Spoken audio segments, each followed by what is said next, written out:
이제 시간이 되었으므로 11월 26일 주일 오후 예배 시작하겠습니다.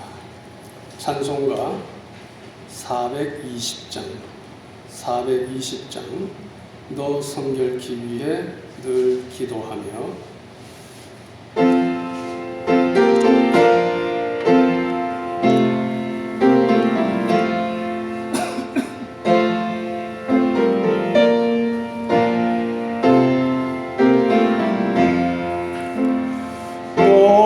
성결케 위해 늘 기도하며 너 주 안에 있어 늘 성경 보고 형제들 함께 늘 사귀면서 일하기 전마다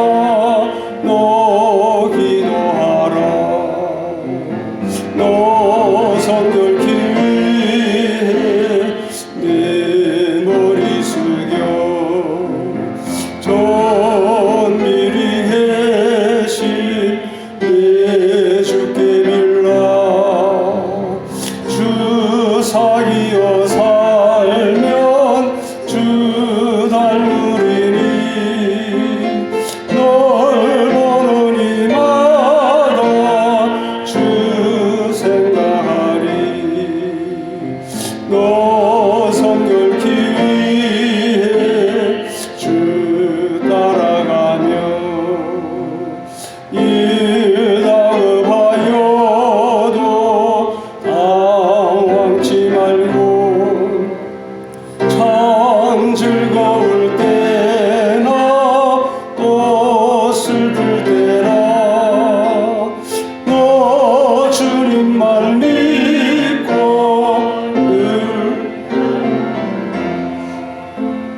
너 성결케 위해 늘 기도하며 내 소원을 주께 다 맡기어라 너 성령을 받아 주 섬겨 살면 저 천국에 가서 더 잘 섬기리. 찬송가 220장 사랑하는 주님 앞에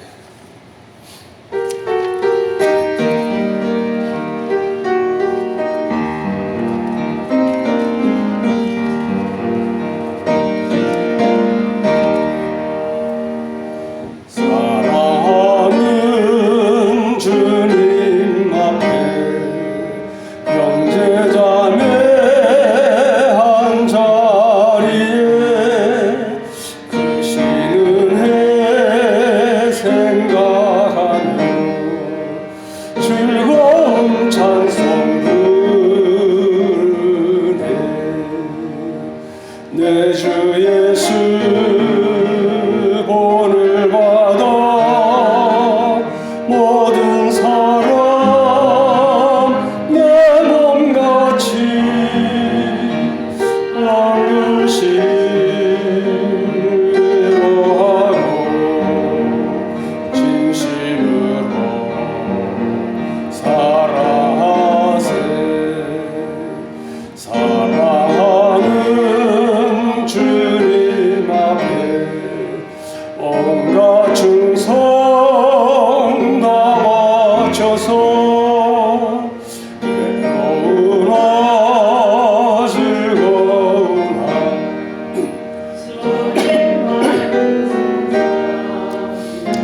형제여 친구들이여 한 몸같이 친밀하고 조차 하나 되어 우리 주님 크신 뜻을 지성으로 준행하세.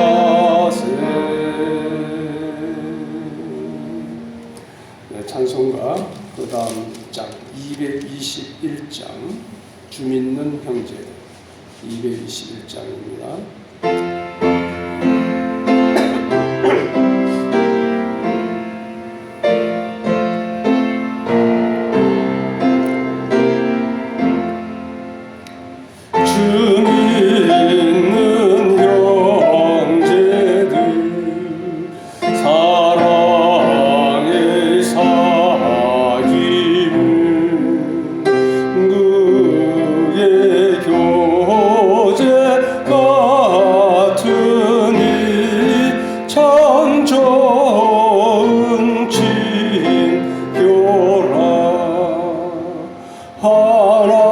하나님 보좌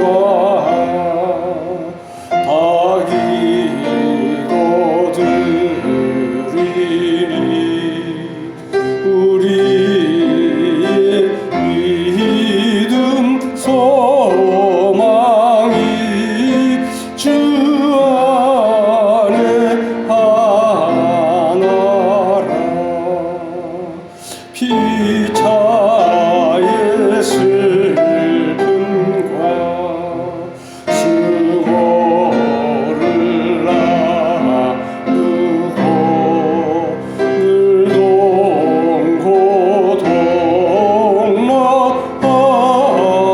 동고동락하면서 참 사랑 나누네.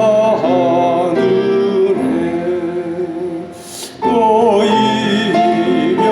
이별할 때에 남미로 슬퍼도 아내 교제하면서 또 다시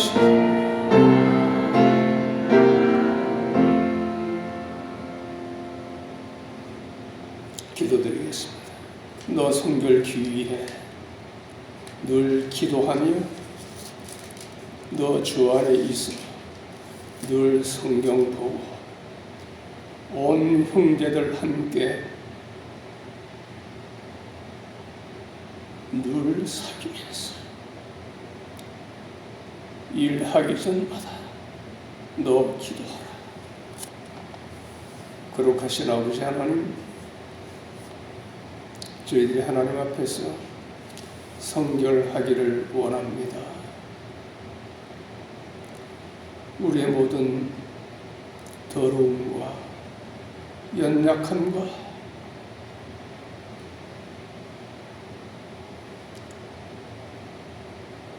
고통을 안고 주님 앞에 나와서 우리를 받아주시고 우리의 예배를 받아주시고 우리를 만나주시고 우리를 만져주시고 우리를 새롭게 하시고 우리 영혼을 소생시키시고 우리의 몸도 회복시켜 주옵소서. 오늘 오전에 주님께서는 물로 포도주를 만드신 능력 많으신 하나님이신 것을 저희들이 보았습니다. 우리의 모든 문제를 외면하지 않으시며 우리를 긍휼히 여기시고 우리의 모든 문제를 해결하시며 우리의 기쁨을 회복해 주시는 주님 감사를 드립니다. 이렇게 아름다운 교회에서 우리 믿는 형제들과 같이 사랑의 사귐을 나눌 수 있게 해주신 것도 감사를 드립니다.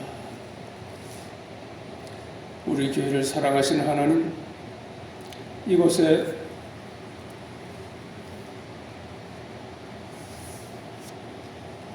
주님의 몸된 교회를 세워주셔서 저희 교회가 하나님의 영광을 드러내는 교회가 되게 하여 주옵소서. 산 위의 등대와 같이 복음의 빛을 찬란히 발하게 하여 주시고 구원의 방주가 되어 많은 영혼을 구원하는 곳이 되게 하시옵소서. 이 골짜기 더 나아가 세계를 복음화하는 전초 기지가 되게 하시옵소서. 이곳에 많은 사람들을 보내주시고 이곳에 오는 자마다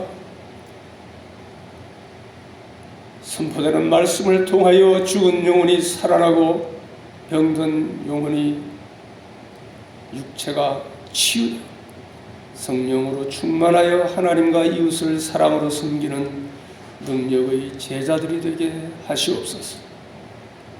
우리의 기도에 응답하셔서 하나님의 살아계심과 사랑과 능력이 많으심을 마음껏 증거하는 교회 되게 하시옵소서.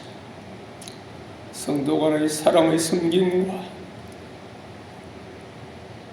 교제가 더욱 아름답고 풍성하여 의와 평강과 희락이 넘치는 하나님의 나라를 누리는 교회가 되게 하시옵소서. 그리고 전도의 열매를 많이 맺어 영혼 구원의 기쁨이 넘치게 하시며 우리 교회를 우리 교회를 통하여 하나님의 나라가 확장되어 가게 하여 주시옵소서. 아버지 하나님, 우리나라와 민족을 불쌍히 여겨 주셔서 하나님 경외하는 복된 나라 되기를 원합니다. 대통령을 비롯한 모든 위정자들이 하나님을 경외하며 기독교적 가치관으로 나라를 잘 섬기며 이끌어가게 하시옵소서. 북한 동포들을 김일성 우상 체제 하에서 구원하여 주시옵소서. 어서 빨리 그 우상 체제 무너지게 하시고 우리 동포들에게 참 자유와 해방을 주시옵소서. 한국 교회들이 초대교회의 그 거룩한 영성, 아름다운 영성을 회복하게 하여 주시고 세상의 빛과 소금의 사명을 온전히 감당하며 이 사회의 선한 영향력을 발휘하게 하시옵소서. 주님의 재림을 바라보며 세계 도처에서 수고하는 선교사들을 오늘도 지켜 주시옵소서. 특히 우리 교회가 품고 선교하는 시에라리온에서 헌신하는 선교사들을 붙들어 주셔서 그곳의 사단의 진을 파하며 하나님의 나라가 힘있게 확장되게 하옵소서. 전쟁과 지진, 폭우와 기근, 이상기후 등 여러 가지 징조들을 볼 때에 주님의 재림이 가까운 줄 믿습니다. 우리들은 더욱 경성하여 주님 앞에 설 것을 대비하는 지혜로운 자들이 되게 하여 주옵소서. 이 시간에 단위에 세워주신 부족한 종을 붙들어 주시고 하늘의 권세와 능력으로 충만케 하셔서 하나님의 심정으로 말씀을 잘 증거케 하여 주옵소서. 선포되는 말씀이 우리의 생명과 능력이 되게 하시옵소서.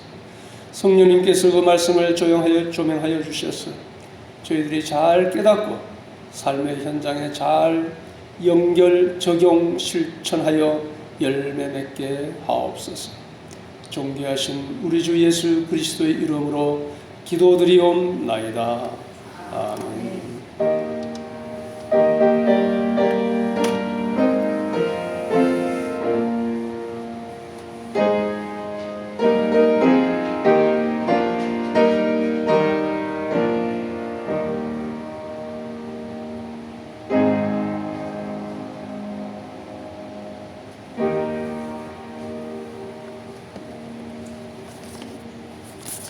이제 하나님의 말씀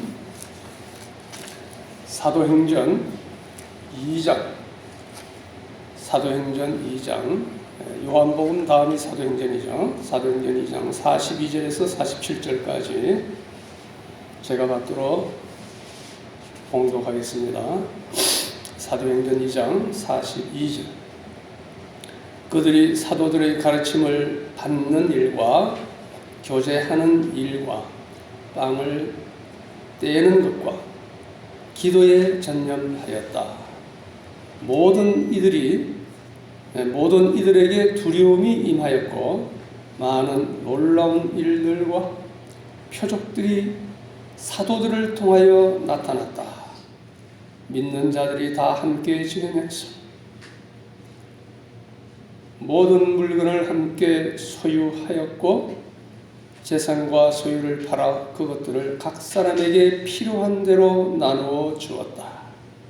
그리고 날마다 한 마음으로 성전에 모이를 힘쓰고 집집에 모여 빵을 떼면서 기쁨과 순전한 마음으로 음식을 함께 먹고 하나님을 찬양하였다.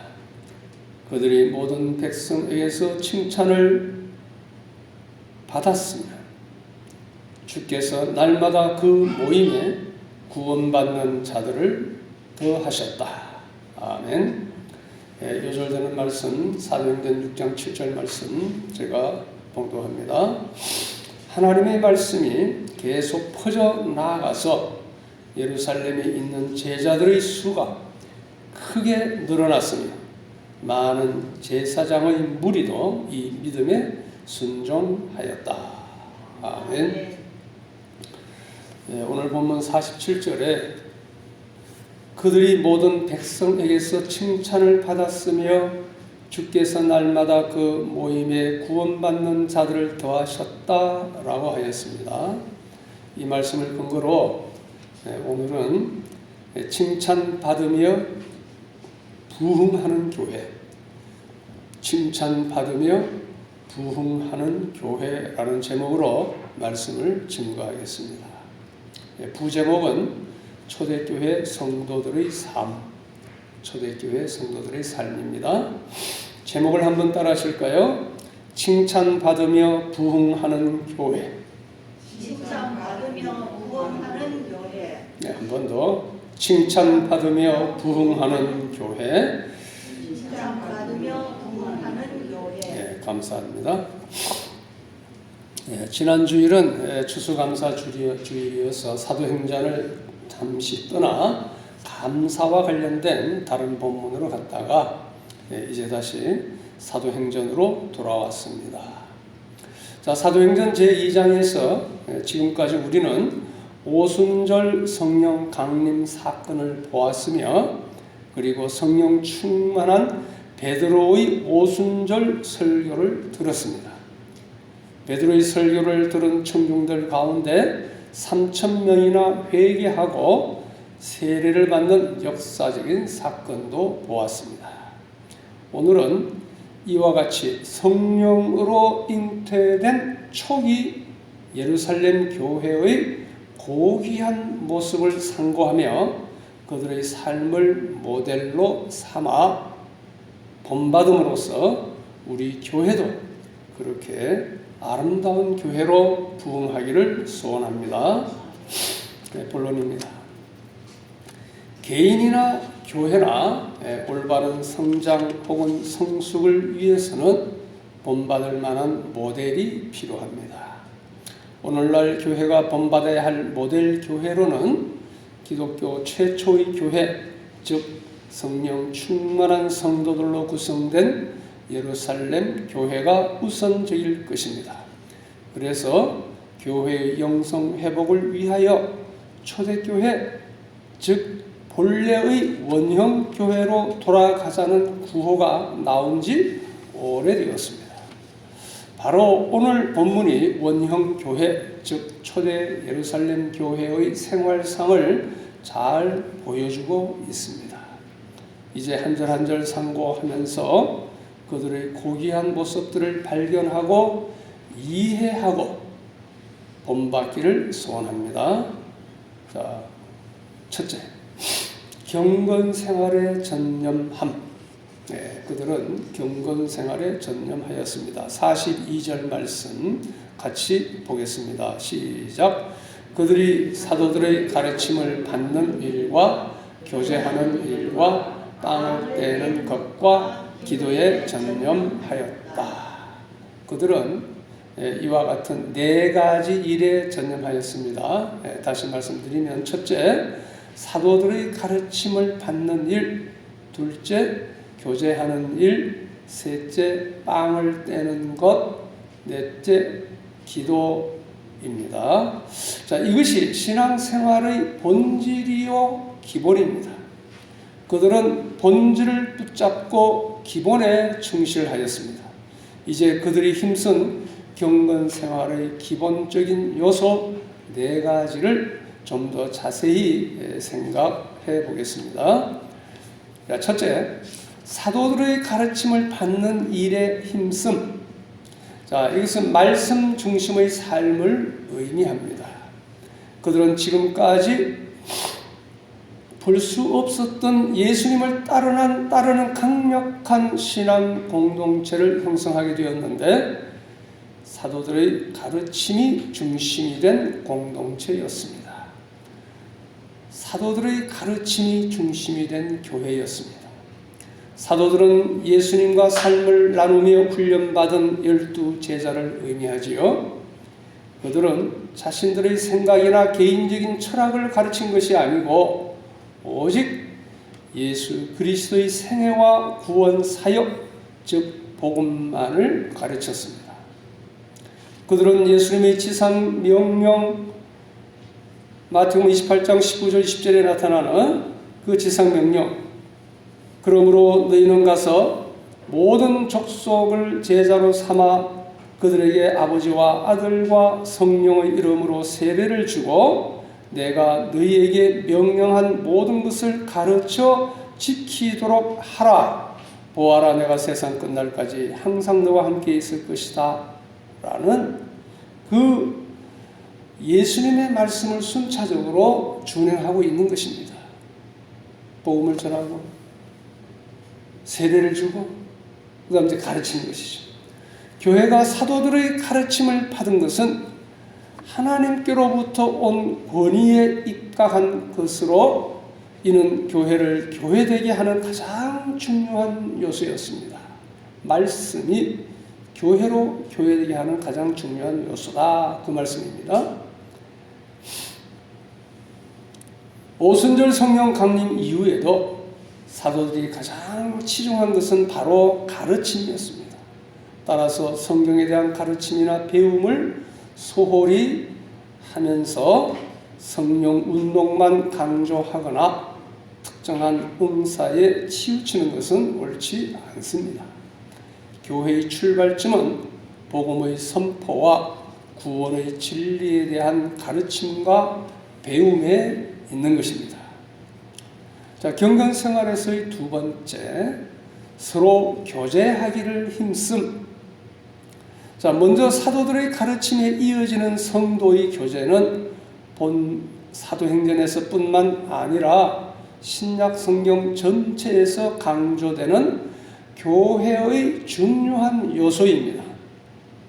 초대교회에서 성도들의 교제는 정신적인 교제일 뿐 아니라 물질적인 교제이기도 했습니다. 네, 교제에 해당하는 헬라어 코이노니아라 그러죠. 코이노니아 한번 따라할까요? 코이노니아. 네, 이게 이제 교제라는 뜻의 헬라어인데, 이 코이노니아라는 단어는 교제의 의미로 사기다로 이제 번역되기도 하고, 또 헌금의 의미로 동정하다, 불쌍히 여겨서 연보한다, 헌금하는 그런 뜻으로도 사용되었습니다. 그래서 우리가요, 물질적으로 서로 이제 후원하고 또 후원을 받고 하는 이러한 일을 복음 안에서 교제하는 일이다, 이렇게 표현합니다. 교제라는 것은 어떤 정신적으로 이렇게 사귀는 것만이 아니라 물질적으로 돕고 도움받고 나누는 이것도 교제인 것입니다. 또 우리가 함께 예배 드리는 이것도 교제인 것입니다. 함께 찬양 드리는 거, 함께 기도하는 것, 이것 모든 것도 교제에 속하는 것입니다. 이런 의미에서 볼 때 오늘날 교회가 자신과 하나님과의 관계만을 중시하고 자신의 바로 옆에서 예배 드리는 형제와 자매에 대해 무관심하여 교제를 나누지 않는 것은 성경적이지 못한 것입니다.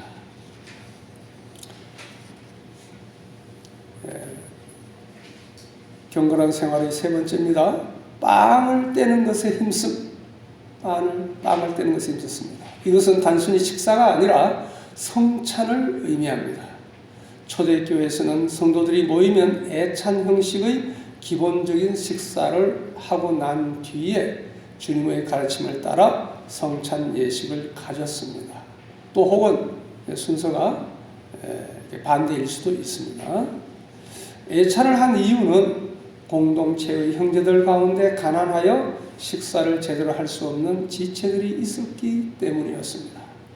그러나 본문에 나오는 빵을 떼며라는 말은 그 표현은 주로 성찬을 의미합니다.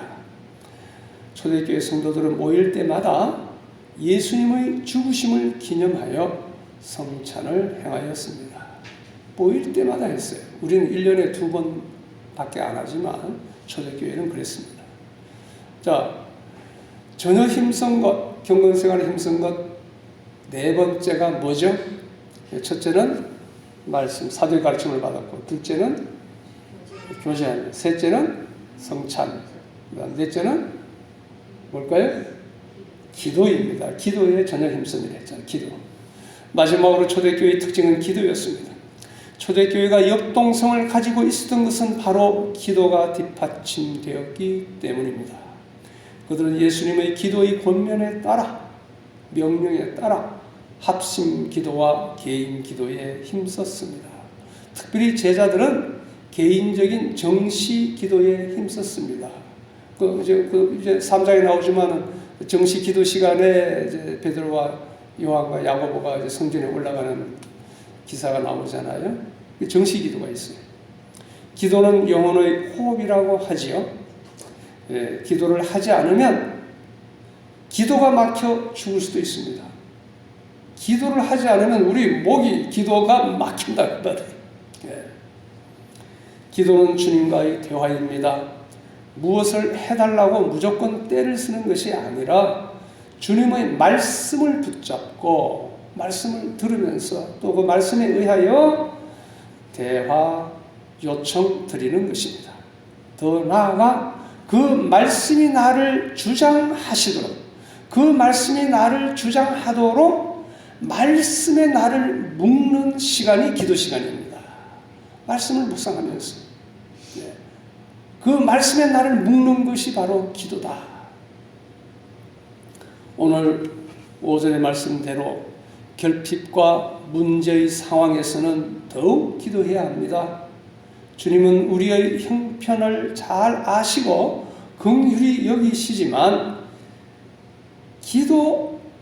기도해야만 도와주시고 응답해 주십니다. 이상 말씀과 기도, 성찬과 교제가 초대교회 경건 생활의 본질이요 기본적인 요소였습니다.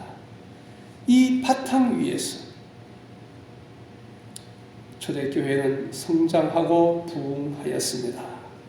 자, 큰 두 번째, 첫 번째는 경건 생활에 힘을 썼다는 것이고요. 이제 큰 두 번째, 사도들에 의해 기사와 표적들이 많이 행해졌습니다. 초대교회의 특징을 지금 말씀드리는 거예요. 사도들에 의해 기사와 표적들이 많이 행해졌다. 43절 시작. 모든 이들에게 두려움이 임하였고, 다 같이 43절 시작. 모든 이들에게 두려움이 임하였고 많은 놀라운 일들과 표적들이 사도들을 통하여 나타났다. 그들의 두려움은 어떤 사회적인 육체적인 두려움이 아닙니다. 사도들을 중심으로 초대교회에서 일어나는 큰 부흥과 기사와 표적들을 실제로 목격하면서 갖게 되는 영적인 두려움이었습니다. 즉 놀랍고 신기한 느낌 혹은 공경하면서도 두려워하는 경외감이었습니다. 이는 신명기 11장에서 여호와께서 이스라엘 백성들에게 대해 가나안 땅 거주민들로 하여금 두려워하게 만드셨던과 같은 하나님께서 자신의 백성들을 지킴심으로부터 오는 두려움이었습니다. 하나님이 자기 백성들을 지키기 위해서 다른 이방 민족들이 자기 백성을 두려워하게 했어요. 그래서 함부로 공격하거나 침략하지 못하게 했지요. 마가복음 4장에도 보면은 무리들이 풍랑을 잠잠케 하신 이적을 베푸신 예수님께 대하여 두려워하였다. 그런 말씀 나오는데 영적인 두려움이죠. 경외감입니다. 그 두려움은 하나님의 진노와 심판에 대한 두려움일 수도 있고 또 하나님의 임재와 일하심에 대한 경외감 혹은 경이감일 수도 있습니다. 우리도 믿는 자들을 위해서 하나님께서 믿지 않는 자들에게 두려운 마음을 줘가지고 믿는 자들 함부로 해하지 못하게 하는 그런 사례들이 많이 있습니다. 자, 큰 세 번째, 공동체를 이루어 유무상통했습니다. 자, 44절에서 45절까지인데요. 공동체를 이루어 유무상통함, 있는 것 없는 사람들이 서로 이제 공유하면서 통했다고 말씀이죠. 자, 44절, 45절 시작. 믿는 자들이 다 함께 지내면서 모든 물건을 함께 소유하였고 재산과 소유를 팔아 그것들을 각 사람에게 필요한 대로 나누어 주었다. 자, 함께 소유, 이걸 한문으로 이야기하면 뭡니까? 함께 소유한다. 예, 공유라 그러죠. 공유. 우리가 공유란 말 많이 쓰잖아요. 뭘 정보를 공유한다, 뭘 공유한다. 예, 함께 소유하였다. 그리고 필요한 대로 주로 궁핍한 사람들에게 나누어 주었다. 그 말씀입니다. 자, 믿는 자들이 다 함께 지내면서, 이 말씀, 함께 지내면서 그 신자들은 동일한 부르심, 동일한 믿음, 동일한 목적이 있었기 때문에 믿음과 소망과 사랑의 공동체를 이루었다는 뜻입니다. 그리고 모든 소유를 공유하고 유무상통하였습니다. 이것은 예수님의 가르침을 따라 가난한 자들을 도우려는 자발적인 행위였습니다. 공산주의 아시죠? 공산주의 사상이 어디에서 나왔습니까? 바로 이 사도행전 2장 42절부터 나오는 47절까지의 말씀, 43절에서 47절까지라 봐야 되겠는데, 그 초대교회의 모습을 흉내내어서 나온 것이 공산주의입니다. 성경에서 나왔어요. 그런데 공산주의는 재산의 사유를 부인하고 자발적인 것이 아니라 강제적인 폭력에 의하여 재산을 국유화하고 또 생산수단도 공유화하는 것입니다. 그들은 가난한 자들을 향한 자발적인 사랑이나 혹은 공동체를 인도하시는 하나님께 대한 신앙은 전혀 없습니다. 무신론자들이에요. 하나님이 어디 있느냐 하는 자들이 성경을 본받아가지고 뭘 한다 그러는데 이게 사랑으로 하는 게 아니죠. 자기 거는 안 내놓고 남들 거 다 빼앗아가는 그게 공산주의입니다. 그리고 이와 같이 재물을 유무상통하는 일은 오늘날 모든 교회에서 똑같이 시행할 수 있는 모델로 삼을 수는 없을 것입니다. 그러나 이처럼 형제의 부족함을 알고 자신의 것을 아낌없이 내어주는 그 근본적인 사랑의 정신은 모든 교회들이 본받아야 할 것입니다. 한편 모든 물건 이란 말 나오는데 모든 물건에 해당하는 헬라어 원어의 정확한 뜻은 모든 것이라는 뜻입니다. 모든 물건, 모든 것 좀 다르죠? 모든 물건이란 말은 물질적인 것에만 한정하지만 원어적으로는 모든 것, 이것은 비물질적인 것까지도 포함하는 말입니다. 즉 초대교회 안에서 나누어진 것은 단지 금전적 가치를 가진 물질뿐만 아니라 정신적이고 영적인 가치를 가진 것들까지도 포함되어 있습니다. 성령에 대한 좋은, 성경에서 받은 어떤 좋은 진리, 또 내가 받은 감동, 이런 것들을 다 같이 나누었다 그 말이에요. 아, 이 진리는 나 혼자, 이거 비밀스러운 거니까 나 혼자 가지고 있어야지, 그게 아니에요. 요렇게 귀한 말은 나 혼자 알고 있어야지, 그게 아니고 다 나누었다 그 말이에요. 이러한 나눔의 행동은 특정한 사람에 의하여 일회적으로, 단회적으로 이루어진 것이 아니라 많은 사람들에 의하여 지속적으로 이루어졌습니다.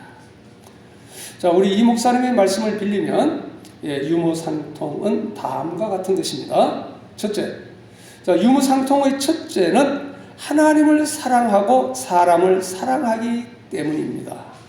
사랑할 때는 아까운 것이 없잖아요. 그건 다 내놓는 거예요. 유무상통의 둘째는 믿음을 쓴 것입니다. 은혜를 받아서 믿음이 생긴 다음에는 하나님을 위해서 바치겠다는 감사하는 마음이 저절로 나오는 거 아닙니까? 유무상통의 셋째는 하나님 한 분만으로 살 것을 결심한 것입니다. 과거에는 물질로 살려고 했는데 이제는 하나님을 발견하고 보니 사람이 사는 것이 물질에 있는 것이 아니라 하나님의 은혜로 사는 것이다 하는 걸 깨닫고 나는 하나님 한 분만 의지하고 살겠다, 물질 의지하지 않겠다 하는 그 정신이라는 것이지요. 그리고 유무상통의 넷째는 물질 면에 있어서 하나님 앞에 바로 하자는 것입니다. 이게 물질 관계, 하나님께서 주신 물질에 대해서 나는 청지기로서 물질과의 바른 관계를 가지겠다 하는 것입니다. 믿는 사람은 물질부터 하나님께 바로 해야 합니다. 물질 관계부터 바르게 해야 됩니다. 근데 사랑 관계도 바르게 해야 되고 하나님과의 관계 물론 바르게 해야 되고, 그래서 대인 관계 제가 많이 강조했지요. 하나님 앞에 물질부터 바로 하고 물질로서 충성을 하여야 합니다. 돈에 대하여 바로 하고 사람에 대해서 바로 하고 사건에 대해서 바로 하고 윗사람에 대해서 바로 하고 아랫사람에 대해서 바로 하고 부모에 대해서 바로 하고 선생에 대해서 바로 해야 합니다. 바로 하는 일이 믿는 일입니다. 유무상통의 마지막 다섯째는 물질로 선한 일을 하기 위해서입니다. 하나님의 일을 하고 다른 사람을 도와주는 선한 일을 하기 위한 목적입니다. 한 가지 다른 사람의 간증인데, 다른 사람의 삶인데요, 제가 좀 나누고 싶습니다. 제가 선교를 하면서 그때는 복음 선교회였고 지금은 더 가스펠 미션인데요, 저희 어머님을 시에라리온에 선교사로 파송한 후에 극동방송에서 저를 불렀어요. 어떻게 그렇게 못된 자식이 있느냐? 어머니를 그 선교 오지에, 자기가 가야지 왜 어머니를 선교 오지에 가서 죽도록 고생하도록 놔두는 그런 불효자식이 어디 있느냐? 제 생각입니다. 그런 뜻으로 극동방송에서 저를 불렀어요. 좀 인터뷰 좀 하자고. 그래서 제가 이제 우리 선교회 소개하고 우리 선교회에서 필요한 것이 무엇인가, 기도 제목이 무엇인가, 이런 것들을 이제 쭉 인터뷰를 했는데요. 그 이야기를 듣고 어느 용인에 사는 어느 전도사님, 성함은 말씀드리지 않겠습니다. 용인에서 목회하는 전도사님이신데 그분이 전화 왔어요. 전화 와가지고 자기들이 가지고 있는 조그만 뭐 옷이나 학용품 같은 거 보내겠다. 이제 그것부터 시작했어요. 이제 그렇게 하더니 시에라리온에 교회 하나 지어주세요. 1,000만 원. 또 하나 더 지어주세요. 또 1,000만 원. 또 하나 더 지어주세요. 또 1,000만 원. 케냐부터 시작했네. 케냐에 교회 하나 지어주세요. 1,000만 원. 그러니까 교회 하나 짓는데 1,000만 원씩 6번 했어요. 그래서 제가 여쭙습니다. 전도사님. 그분은요, 쪽방에서 살아요. 2층 옥탑방에서 삽니다. 수원 조그만 교회 다니면서. 그런데 전도사님, 어떻게 이렇게 거액을, 본인은 가난하게 살면서 어떻게 사는지 아십니까? 길에서 폐지 줍고 깡통 줍고 이런 플라스틱 병 같은 거 줍고, 그래가지고 그걸 팔아서 생계를 유지해요. 물론 국가 보조금이 좀 나오죠. 홀몸이고 직장이 없기 때문에. 그런데 그렇게 살기 전에 용인에서 전도사로서 목회를 하고 있었는데 용인이 개발되면서 쫓겨나게 되었답니다. 쫓겨나면서 이제 보상을 받는 게 있잖아요. 국가로부터 보상금을 받았어요. 그래서 그 전도사님 말씀이, 이것은 내 돈이 아닙니다. 나는 하나님께 바치기로 작정했습니다. 교회 개척과 선교를 위해서만 쓰겠다고 작정을 하였습니다. 이 선한 일에만 쓰겠다고 내가 작정했기 때문에 이 돈을 어디에 드릴까 생각하다가 복음 선교회를 만난 것이, 그래서 이 복음 선교회 더 가스펠 미션에 이것을 다 드리게 된 것입니다. 너무나도 감동적이지 않습니다. 자기 것을 자기 것이라 하지 않고 하나님께서 주신 것이다. 나는 오로지 하늘나라에만 상급을 쌓겠다. 지금은 이제 병약해져서 수원에 있는 그 양로원에서 생활하고 있습니다. 제가 자식으로서. 그분이 친아들이 없어요. 제가 자식처럼 그렇게 무난하고 이렇게 돌봐드리고 있는데 너무나도 참 그 훌륭한 그런 전도사님을 제가 만났습니다. 물질 관계가 그러한 사람도 있습니다. 자, 큰 네 번째 초대교회의 그 생활상 특징. 자, 성전에서든 집에서든 모이기에 힘썼습니다. 자, 46절과 47절 초반까지만 시작. 그리고 날마다 한 마음으로 성전에 모이기를 힘쓰고 집집에 모여 빵을 떼면서 기쁨과 순전한 마음으로 음식을 함께 먹고 하나님을 찬양하였다. 초대교회 성도들은 한 마음으로 함께 모여서 예배하고 교제하기를 힘썼습니다. 이들은 성전뿐 아니라 집집에서도 떡을 떼는 것, 즉 성찬 예배를 드리고 교제의 식사를 함께하는 일에도 열심을 보였습니다. 하나님과의 만남이 성전에서뿐만 아니라 집에서도 이루어질 수 있다는 것을 믿고 가정에서의 모임도 중요하게 여겼습니다. 이는 오순절 성령 강림 사건이 당시 사람들의 신앙 위에 가져온 획기적인 사고의 변화입니다. 자, 집집에 모여 초대교회 성도들의 교제는 어느 특정한 한 사람의 집에 편중되지 않았고 여러 성도들의 집을 돌아가면서 이루어졌음을 보여줍니다. 오늘날 구역 예배 혹은 감리교에서는 속회라 그러는데 이것들을 본받은 것입니다. 교회에서의 공예배도 중요하지만 가정에서의 구역 예배 혹은 셀 모임도 중요합니다. 우리 교회는 너무 숫자가 적어서 이렇게 하지 못하는데 다 흩어져 있고 해서 좀 안타깝지만 앞으로 이제 부흥하면 이렇게 집집에 모이는 일이 왕성해야 됩니다. 자, 마지막 5번째. 세상의 좋은 평판 속에 성장을 지속했습니다. 지속적으로 세상의 좋은 평판 속에서 성장했다. 자, 47절 그 마지막 하반절, 마지막 초반 빼고요. 시작. 그들이 모든 백성에게서 칭찬을 받았으며 주께서 날마다 그 모임에 구원받는 자들을 더하셨다. 자, 그들이 온 백성들로부터 칭송을 받았다는 것은 초대교회 성도들이 도덕적인 측면에 있어서도 매우 뛰어났음을 보여줍니다. 이 역시 초대교회가 폭발적 성장을 할 수 있었던 중요한 요인이 되었습니다. 끝으로 주님께서 날마다 그 모임에 구원받는 자들을 더하셨다. 이제 이 말씀으로 마치게 되는데요. 초대교회 당시 구원받는 사람들은 날마다 있었고 사람들이 수시로 회개하고 주님께 돌아왔던 것입니다. 초대 예루살렘 교회는 역동적으로 부흥성장하였습니다.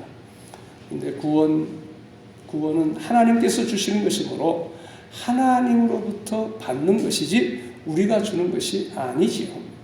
교회 부흥의 주체가 인간이 아닌 바로 하나님 자신입니다. 그 초대교회는 사도들을 통한 말씀, 교육과 기도 생활이 바로 이루어졌을 뿐만 아니라 교회 내에서의 재산의 공유와 이웃을 향한 사랑이 실천되었습니다. 이러한 모든 일들이 교회 부흥의 원동력이 되었던 것입니다. 이제 결론적으로 조금 더 말씀을 나누겠습니다. 사도들에 의하여 기사와 표적이 나타나면서 새로운 시대가 시작되었습니다. 교회의 정체성은 수직적으로는 하나님을 찬양하고 그분께 영광을 돌리는 것이요, 수평적으로는 이웃들을 사랑하고 그들에게 본을 보이는 것입니다. 초대교회는 이 양자 가운데 수직적인 관계, 수평적인 관계 가운데 어느 하나에 치우치지 않는 균형 잡힌 모습을 보여줌으로써 이상적인 교회의 모델이 되었습니다. 하나님 나라의 공동체가 된 초대교회 성도들은 말씀과 기도, 성찬과 교제 등 기본적인 경건 생활에 철저하였습니다. 성전에서든지 집에서든지 한 마음으로 힘써 모여 예배하며 교제하며 하나님을 찬양하였습니다. 우리나라 초기에도 그러했습니다. 예배 시간이 되면 교회 종소리가 온 동네에 울려 퍼졌고 찬양의 소리가 울려 퍼졌습니다. 구역 예배를 통해 각 가정에서도 찬양이 울려 퍼졌습니다. 요즘은 소음공해라는 이유로 그렇게 하지 못하는 시대가 되었지만 우리 성도님들의 각 가정에서 은은한 찬양이 울려 퍼지면 좋겠습니다. 사도들에 의해 기사와 표적들이 많이 행해짐으로 믿지 않는 자들이 두려움으로 감히 교회를 공격하지도 못하였습니다. 그런데 오늘날은 얼마나 교회가 공격을 많이 받고 핍박을 많이 받는지 몰라요. 현수막을 내가 우리 여기 진입로 앞에도 대문 앞에도 달았지만 마을회관에도 달았었잖아요. 마을회관에 2군데 달았는데 누가 떼갔어요. 누가 떼갔어? 이거는 예수님을 싫어하는 사람, 교회를 싫어하는 사람, 아니면 우리 초율교회만을 싫어하는 사람의 짓이겠지요. 누군지 모르겠는데 경찰에 내가 신고했습니다. 내 개인적인 일이 아니기 때문에, 주님과 관련된 일이기 때문에 이제 결과가 어떻게 나올지 모르겠어요. 네. 수사관이 지금 수사하고 있습니다. 사도들의 이러한 그 사랑의 공동체를 이루어 유무상통함으로 참 사랑의 모습을 세상에 보여주었습니다. 이는 로마 계급 사회에 큰 충격을 주는 새로운 공동체의 모습이었습니다. 온 세상에 칭송받는 이들의 모습으로 인해 예수님을 영접하고 구원받는 사람들이 계속 늘어났습니다. 이와 같이 예루살렘 교회는 세상의 좋은 평판 속에서 지속적으로 부흥하고 성장하여 갔습니다. 이러한 예루살렘 교회의 모습이 참으로 부럽습니다. 참으로 부럽습니다. 오늘날 교회가 추구해야 할 교회의 원형입니다. 수직적으로는 하나님을 찬양하고 예배하고 수평적으로는 이웃들을 사랑하고 본을 보여주었습니다. 우리 교회가 이 두 가지 측면 모두에 신실한 하나님 나라의 공동체가 되기를 소원합니다. 예루살렘 교회는 단순히 종교 의식을 행하는 집단이 아니라 내부적인 유대감과 친밀감을 누리고 서로의 삶을 진심으로 돌아보는 믿음과 소망과 사랑의 공동체였습니다. 초대 예루살렘 교회의 모습을 통해 우리는 하나님이 원하시는 신자와 교회의 모습을 보게 됩니다. 우리의 믿음과 소망과 사랑의 삶의 모습으로 우리 교회가 칭송받고 구원받는 사람이 날마다 더해가기를 간절히 소원합니다. 우리 교회가 초대 교회의 모습을 회복한다면 세상은 우리 교회를 통해 살아계신 하나님을 만나게 될 것입니다. 날마다 서로 사랑하고 나누고 베푸는 섬김의 공동체, 성령 충만하여 가르치고 찬양하고 기도하는 예배 공동체, 우리 초울 창광교회가 되기를 간절히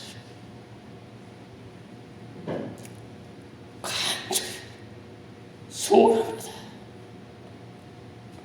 기도드리겠습니다. 아버지 하나님, 오늘 사도행전 2장 42절에서 47절까지의 말씀을 통해서 교회의 원형,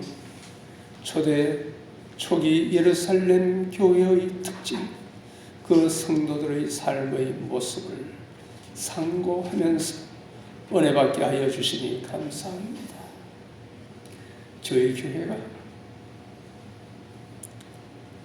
그러한 교회가 되게 하여 주옵소서.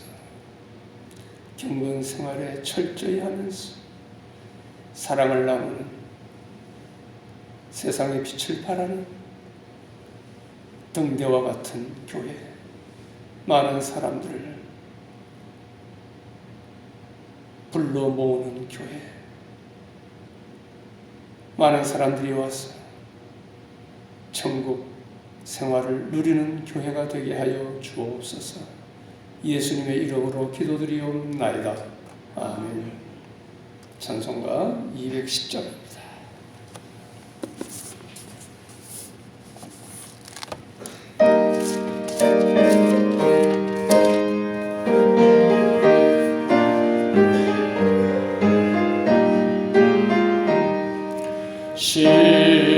시온성과 같은 교회 그의 영광 하나빠 허락하신 말씀 주같이 세웠다. 반석 위에 세운 교회 흔들 자가 누구랴. 모든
인사 나누겠습니다.